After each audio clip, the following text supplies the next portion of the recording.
Imagine being in a room by yourself with no technology, no one to talk to, no sunlight, bad food, and your room being smaller than a horse stable, around 80 square feet. Prisoners are being confined within a confined space like how we are right now. We are being confined to our houses or neighborhoods, except we have the privilege of talking with our families and using technology. From the research that I've done, I can tell you that solitary confinement has more underlying mental health damage on prisoners than it does the general population. We need to replace solitary confinement with reentry programs in all prisons and jails. Solitary confinement, isolation, or segregation cause more harm to the prisoners than it does good. We would get rid of solitary confinement and replace it with multiple reentry programs. Hopefully, prisons and jails will stop using solitary and start using reentry programs. First, solitary confinement is the housing of an adult or juvenile with minimal to rare meaningful contact with other individuals. Solitary confinement causes more harm mentally and even physically to prisoners. Solitary confinement is recognized as difficult to withstand. Indeed, psychological stressors such as isolation and can be clinically distressing as physical torture. Metzer and Fellner stated.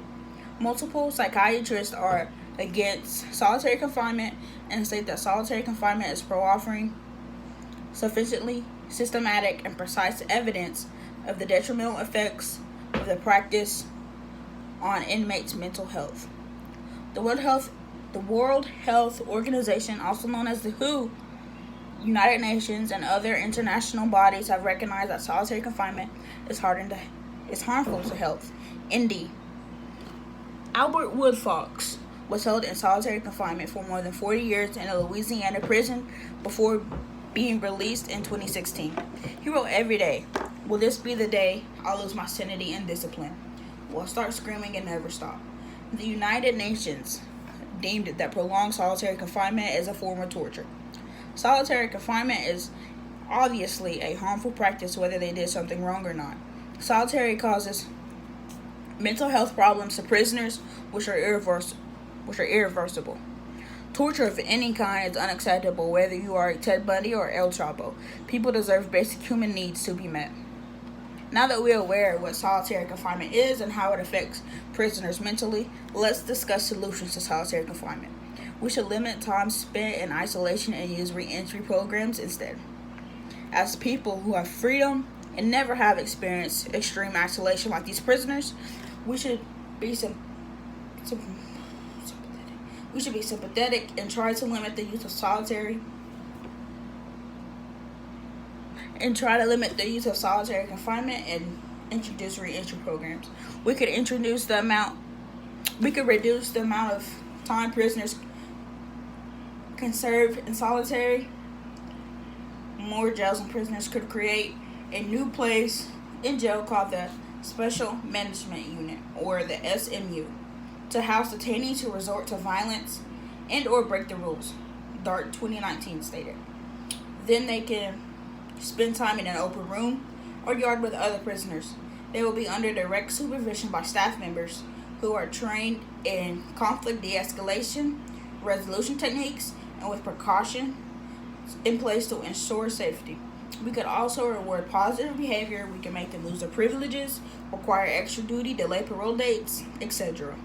Some of you may object and say, what about the serial killers, the serial rapists, the Unabombers, the terrorists, or mass shooters? Or say, do prisoners who kill other people deserve rights? My question to you is, what about everyone who goes in solitary confinement that hasn't done that? Do we judge every prisoner based on those people? Prisoners deserve basic human rights too. Lastly, let us explore the outcome of lessening solitary confinement and using reentry programs. There will be several positive outcomes to come with these solutions we've discussed. RNCC share their enthusiasm and support for reform efforts in general, and specifically for the positive behavior units, the PBUs, that facility staff were instrumental in developing, which promote and reward positive behavior through greater incentives and privileges such as microwave on the unit, more commissary, and increased out of cell time, Press 2019. A growing number of programs have been implemented in a number of prisons across the state. Reentry programs ultimately reduce the recidivism rate, research says. Johnson, Cully, 2015. In conclusion, multiple health issues can be reduced or avoided by reducing solitary confinement and implementing multiple thousands of reentry programs. We need to change now for the thousands of inmates who have physical and mental problems due to solitary confinement, isolation, and segregation. I ask you to research these efforts, research the effects of solitary confinement, and think about you being in the same situation.